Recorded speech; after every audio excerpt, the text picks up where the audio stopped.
देखिए आज के टॉपिक में झारखंड सामान्य ज्ञान के टॉपिक में हमारा चौथा टॉपिक है आज का। आज हम पढ़ने वाले हैं झारखंड की भौगोलिक स्थिति के बारे में। ठीक है, तो आज हम झारखंड की भौगोलिक अवस्थिति के बारे में पढ़ने वाले हैं। ठीक है, उससे पहले अगर YouTube चैनल को सब्सक्राइब नहीं किया तो सब्सक्राइब कर लीजिए। ठीक है, यहाँ पर जितनी भी एग्ज़ाम्स की आपको सभी के एग्ज़ाम्स की तैयारी मिलती है। ठीक है, चलिए शुरू करते हैं पहले क्वेश्चन से। पहला क्वेश्चन है, झारखंड का प्रमुख प्राकृतिक भाग है। देखिए झारखंड का प्रमुख प्राकृतिक भाग की अगर बात करूं तो ये है आपका छोटा नागपुर का पठार। कौन सा है आपका? छोटा नागपुर का पठार। ठीक है, अगला क्वेश्चन है, निम्नलिखित में से कौन सी झारखंड की प्रमुख भौगोलिक विशेषता नहीं है? ठीक है, तो कौन सी प्रमुख भौगोलिक विशेषता नहीं है? तो ये है आपकी, यह क्षेत्र कृषि के लिए अत्यंत अनुकूल है। ठीक है, तो ये इसकी भौगोलिक विशेषता नहीं है। ठीक है, यहाँ पर देखिए है क्या, यहाँ पर जो है आपका इस भाग की भूगर्भिक संरचना जटिल है, इस भाग की स्थलाकृति विषम है, इस क्षेत्र का अधिकतर भाग वनाच्छादित है। ठीक है, तो बाकी सब है लेकिन यहाँ पर कृषि क्षेत्र के लिए अत्यंत अनुकूल नहीं है। ठीक है, चलिए अगला क्वेश्चन देखते हैं। अगला क्वेश्चन है, झारखंड के अधिकतर भाग की ऊंचाई लगभग कितनी है? झारखंड के अधिकतर भाग की ऊंचाई लगभग कितनी है? तो इसकी बात की जाए तो ये है आपकी लगभग 300 मीटर। ठीक है, कितनी है? 300 मीटर। ठीक है, अगला क्वेश्चन है, अगला क्वेश्चन देखते हैं। पारसनाथ की चोटी झारखंड की सबसे ऊंची पहाड़ी है, इसकी ऊंचाई लगभग कितनी है? देखिए इसकी ऊंचाई की बात करूं तो इसकी ऊंचाई है लगभग 1365 मीटर। कितनी है? लगभग 1365 मीटर। ठीक है, चलिए अगला क्वेश्चन देखते हैं। अगला क्वेश्चन है, झारखंड में निर्मित चट्टानें किस काल की हैं? देखिए झारखंड में निर्मित चट्टानें किस काल की, अगर इसकी बात की जाए तो ये है आपकी आर्कियन तथा विंध्यावन की तथा गोंडवाना तथा टर्शियरी काल के बाद की। ठीक है, तो उपयुक्त आपका सभी इसमें हो जाएगा। ठीक है, चलिए अगला क्वेश्चन देखते हैं। अगला क्वेश्चन है, किस काल में निर्मित परतदार चट्टानों में कोयले के सर्वोत्तम तथा विशाल भंडार हैं? ठीक है, तो किस काल में है? तो ये है आपके गोंडवाना काल में। ठीक है, चलिए अगला क्वेश्चन देखते हैं। निम्नलिखित में से कौन सी झारखंड की सबसे पुरानी भूगर्भिक संरचना है? ठीक है, तो कौन सी है सबसे पुरानी? ये है आपकी आर्कियन सबसे पुरानी भूगर्भिक रचना है। ठीक है, अगला क्वेश्चन है, विंध्य काल की चट्टानें जो झारखंड के उत्तर पश्चिम भाग में विस्तृत हैं उसमें किसकी प्रधानता है? ठीक है, तो किसकी प्रधानता है आपकी? बालू पत्थर की, चूना पत्थर की, यानी कि उपरोक्त दोनों। ठीक है, तो दोनों प्रकार की वहाँ पर आपकी जो विस्तृत है उसमें आपकी चट्टानें हैं, जो बालू पत्थर की भी और आपकी चूना पत्थर की भी है। ठीक है, चलिए अगला क्वेश्चन देखते हैं। झारखंड के किस भाग में राजमहल ट्रेप की चट्टानें हैं? ठीक है, तो किस भाग में है आपके राजमहल ट्रेप की? ये है आपकी उत्तर पूर्व भाग में। ठीक है, चलिए अगला क्वेश्चन देखते हैं। अगला क्वेश्चन है आज का, छोटा नागपुर पठारी भाग के दक्षिण सिरे पर पाई जाने वाली प्राचीनतम परतदार चट्टानें किस नाम से जाना जाता है? ठीक है, तो किस नाम से जाना जाता है? यह आपका जाना जाता है धारवाड़ के नाम से जानी जाती है। ठीक है, चलिए अगला क्वेश्चन देखते हैं। अगला क्वेश्चन है, झारखंड में रूपांतरित परतदार चट्टाने का सर्वाधिक अच्छा विकास कहाँ पर हुआ है? ठीक है, तो कहाँ पर हुआ है झारखंड में रूपांतरित परतदार चट्टानों का सर्वाधिक अच्छा विकास? तो ये आपका कोल्हन की पहाड़ी में। कहाँ पर हुआ है? कोल्हन की पहाड़ी में। ठीक है, चलिए अगला क्वेश्चन देखते हैं। कोल्हन की पहाड़ी में मिलने वाली रूपांतरित परतदार चट्टानें किस नाम से प्रसिद्ध हैं? देखिए अगर इसकी बात करूं, कोल्हन में जो पहाड़ी मिलती हैं इसकी रूपांतरित चट्टानें जो हैं किस नाम से प्रसिद्ध हैं? तो ये हैं आपकी आयरन और सीरीज के नाम से प्रसिद्ध हैं। ठीक है, चलिए अगला क्वेश्चन देखते हैं। अगला क्वेश्चन है, झारखंड के चाईबासा क्षेत्र में पाई जाने वाली धारवाड़ रूपांतरित चट्टाने में क्या पाया जाता है? ठीक है, तो क्या पाया जाता है? अगर इसकी बात करें तो इसमें पाया जाता है आपका, देखिए अभ्रक शिष्ट भी पाया जाता है, तो यहाँ पर आपका अभ्रक शिष्ट भी पाया जाता है, क्वार्टर्ज भी पाया जाता है, हॉर्न ब्लेंड शिष्ट भी पाया जाता है। ठीक है, तो ऑप्शन नंबर आपका डी हो जाएगा, यानी कि उपरोक्त सभी। ठीक है, चलिए अगला क्वेश्चन देखते हैं। अगला क्वेश्चन है, झारखंड के उत्तरी भाग कोडरमा हजारीबाग में विस्तृत रूपांतरित प्रचार चट्टानें किस खनिज की विशाल पेटी मौजूद है। ठीक है, तो किस खनिज की वहां पर सबसे ज्यादा? अभ्रक की। ठीक है, कहाँ पर क्या है? अभ्रक की परतदार चट्टानें से मौजूद है। ठीक है, चलिए अगला क्वेश्चन देखते हैं। झारखंड में आग्नेय उद्भव दलमा टेप की चट्टानें मुख्य रूप से किस जिले में मिलती हैं। ठीक है, तो किस जिले में मिलती हैं आग्नेय उद्भव दलमा टेप की चट्टानें? तो ये मिलती हैं आपकी सिंहभूम में। कहाँ पर मिलती हैं? आपकी सिंहभूम में। ठीक है, चलिए अगला क्वेश्चन देखते हैं। अगला क्वेश्चन है, सिंहभूम में आग्नेय शैलों के रूपांतरण से बनी ग्रेनाइट चट्टानों की अधिकता के कारण छोटा नागपुर को किस नाम से जाना जाता है। ठीक है, तो किस नाम से जाना जाता है? तो इसके देखिए ग्रेनाइट की चट्टानों के अधिकता के कारण इसको ग्रेनाइट नीस के नाम से भी जाना जाता है। ठीक है, अगला क्वेश्चन है, निम्नलिखित में से कौन सा छोटा नागपुर में मिलने वाली आधुनिक युग की चट्टान है। ठीक है, तो कौन सी है? ये आपकी क्वार्टरश्री। कौन सी है? आपकी क्वार्टरश्री चट्टान है। ठीक है, चलिए अगला क्वेश्चन देखते हैं।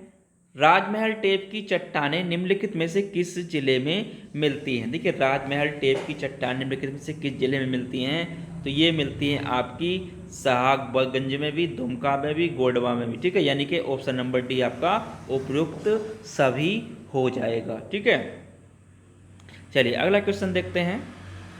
झारखंड के कितने प्रतिशत भूभाग पर छोटा नागपुर पठार स्थित है। ठीक है, देखिए अगर इसकी बात करूं झारखंड के कितनी प्रतिशत भूभाग पर छोटा नागपुर पठार स्थित है, तो ये आपका 47.38% भाग पर भूभाग पर छोटा नागपुर पठार स्थित है। ठीक है, चलिए अगला क्वेश्चन देखते हैं।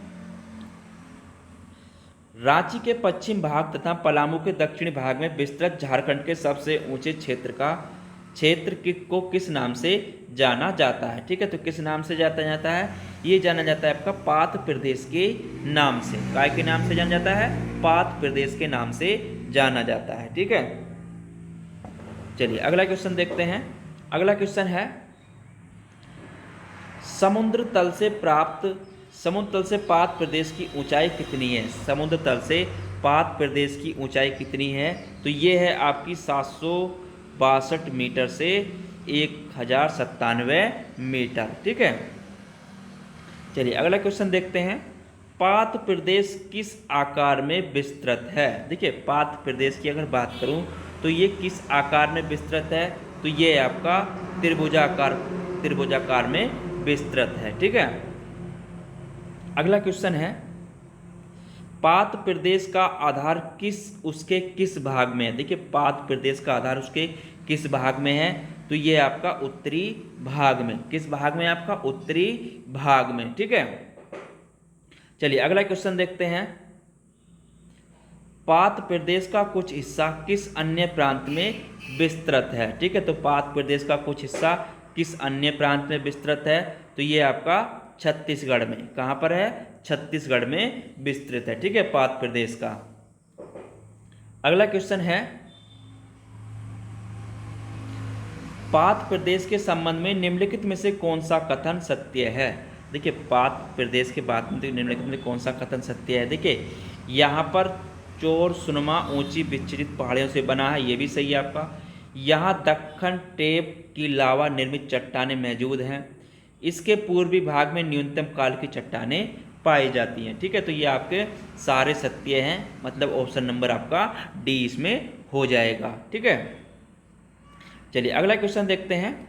अगला क्वेश्चन है, पात प्रदेश के मैदानी भाग को किस नाम से जाना जाता है। देखिए पात प्रदेश के मैदानी भाग को किस नाम से जाना जाता है?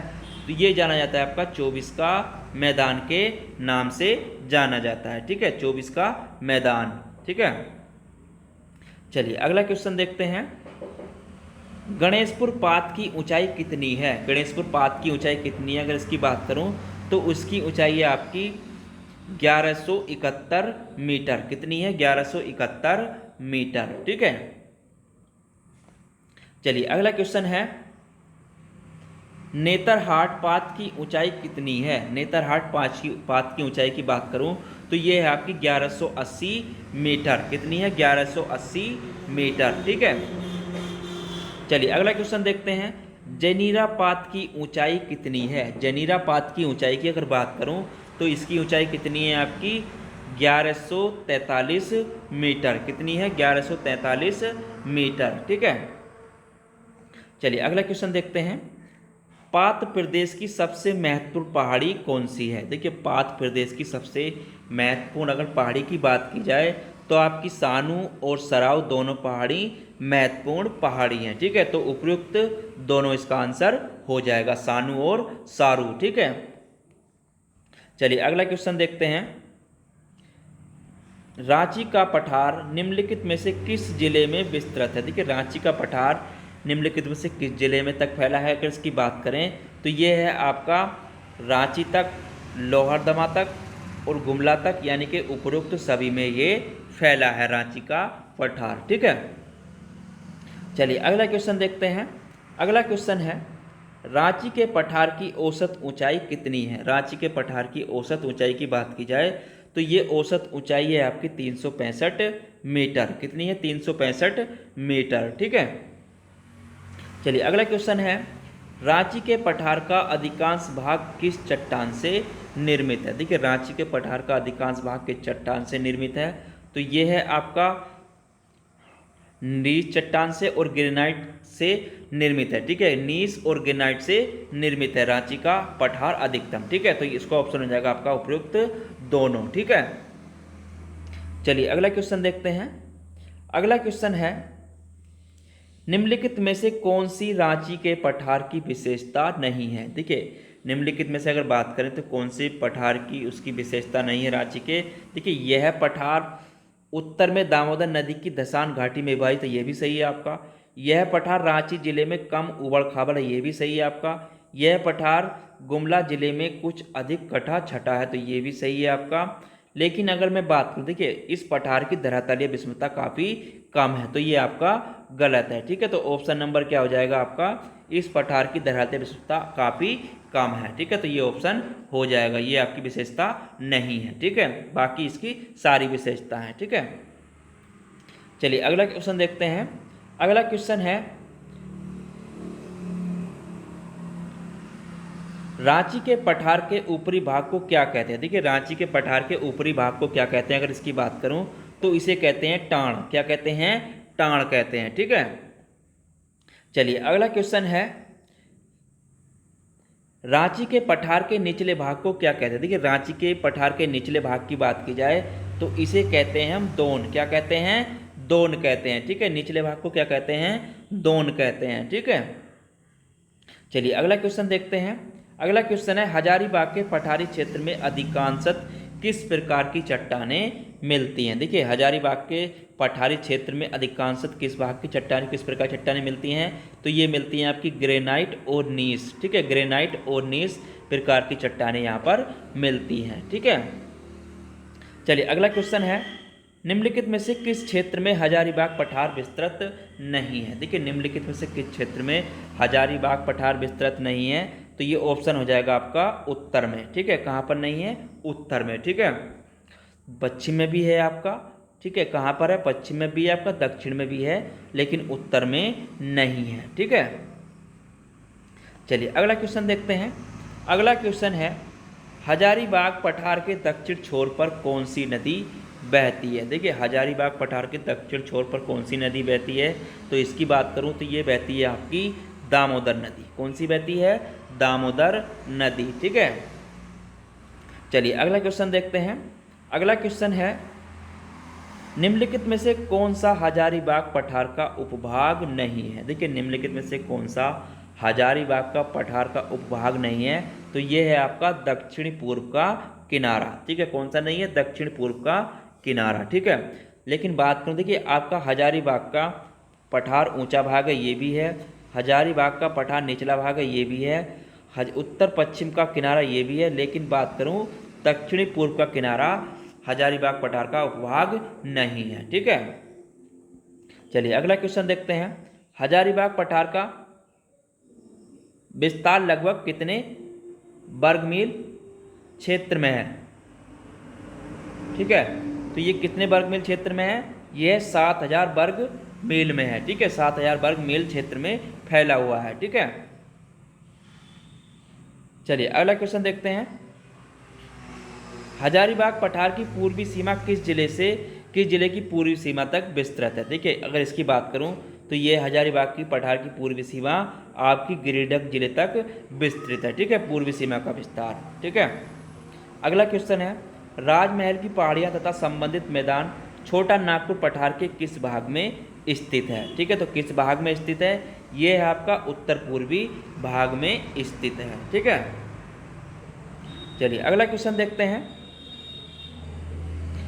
राजमहल की पहाड़ियाँ भाग की औसत ऊंचाई कितनी है। देखिए राजमहल की पहाड़ी भाग की औसत ऊंचाई की बात करूं तो इसकी आपकी 1500 से 3000 मीटर। ठीक है, 1500 से 3000 मीटर। ठीक है, चलिए अगला क्वेश्चन देखते हैं। राजमहल की पहाड़ियाँ के पूर्वी तथा उत्तरी पूर्वी भाग में किस नदी से निर्मित मैदानी भाग है। देखिए अगर इस क्वेश्चन की बात करूं, राजमहल की पहाड़ियाँ के पूर्वी तथा उत्तर पूर्वी भाग में किस नदी से निर्मित भाग है, तो ये आपका गंगा से निर्मित। ठीक है, गंगा से निर्मित मैदान है, भाग है। ठीक है, अगला क्वेश्चन है, निम्नलिखित में से कौन सी राजमहल की पहाड़ियाँ की विशेषता नहीं है। देखिए राजमहल की पहाड़ियाँ की विशेषता की बात करूँ तो इनमें से कौन सी नहीं है। देखिए अगर मैं बात करूँ तो इसमें आपकी दामोदर नदी घाटी की इसकी पूर्वी सीमा है, ये इसमें नहीं है। ठीक है, लेकिन आपका राजमहल की पहाड़ियाँ यह अधिक कटा छटा पठार है, इसका झुकाव पूर्व तथा उत्तर की ओर है, इसका पठारी भाग जुरासिक काल की बोसाल चट्टानों से ढका हुआ है। ठीक है, तो ये भी है, लेकिन इसकी जो दामोदर नदी घाटी इसकी पूर्वी सीमा है, ये इसकी विशेषता नहीं है। ठीक है, चलिए अगला क्वेश्चन देखते हैं। इनमें से कौन सा राजमहल की पहाड़ियों से संबंधित जिला नहीं है। ठीक है, तो कौन सा नहीं है राजमहल की पहाड़ियों से संबंधित जिला, इसमें आपका गढ़वा जिला इससे संबंधित नहीं है। ठीक है, कौन सा नहीं है, गढ़वा जिला इससे संबंधित नहीं है। ठीक है, चलिए अगला क्वेश्चन देखते हैं। राजमहल की पहाड़ियाँ भाग के बाहरी हिस्सों में किस प्रकार की चट्टानों से निर्मित उबड़ खाबड़ मैदानी भाग है। देखिए तो ये आपका है नीस से भी और आपका ग्रेनाइट यानी कि उपयुक्त दोनों चट्टानों से निर्मित उबड़ खाबड़ मैदान है। ठीक है, राजमहल की पहाड़ियों के बाहरी हिस्सों में। ठीक है, चलिए अगला क्वेश्चन देखते हैं। राजमहल का पहाड़ी भाग किस प्रकार की चट्टानों से ढका है। देखिए राजमहल का पहाड़ी भाग किस प्रकार की चट्टान ढका है, तो ये आपका बेसाल्ट चट्टानों से ढका हुआ है। ठीक है, चलिए आज का लास्ट क्वेश्चन है, राजमहल की पहाड़ियाँ के दक्षिण में कौन सी नदी घाटी है। देखिए राजमहल की पहाड़ियों के दक्षिण में कौन सी नदी घाटी है, तो ये है आपकी दामोदर घाटी। कौन सी है, दामोदर घाटी। ठीक है, तो आज का टॉपिक हमारा यहीं पर समाप्त होता है, फिर मिलेंगे अगले टॉपिक के साथ। जब तक के लिए धन्यवाद। इसकी PDF अगर आपको चाहिए तो नीचे डिस्क्रिप्शन में लिंक डाल दूंगा, वहाँ से आप इसकी PDF को ले सकते हैं। ठीक है, चलिए फिर मिलते हैं अगले टॉपिक के साथ, जब तक के लिए धन्यवाद। ठीक है, मैं इसके साथ साथ आपकी रीजनिंग, ठीक है, और हिंदी और आपकी इंग्लिश की क्लास भी लेकर चल रहा हूँ। ठीक है, तो आप उनको भी देख सकते हैं। ठीक है, बहुत ही अच्छी तरीके से, बहुत ही आपको बेसिक तरीके से मैं उसमें आपको कवर करा दूंगा। ठीक है, आपकी हिंदी तो बहुत और रीजनिंग आपकी बहुत ही बेहतर तरीके से हो जाएगी। ठीक है, चलिए फिर मिलते हैं अगले टॉपिक के साथ, जब तक के लिए धन्यवाद।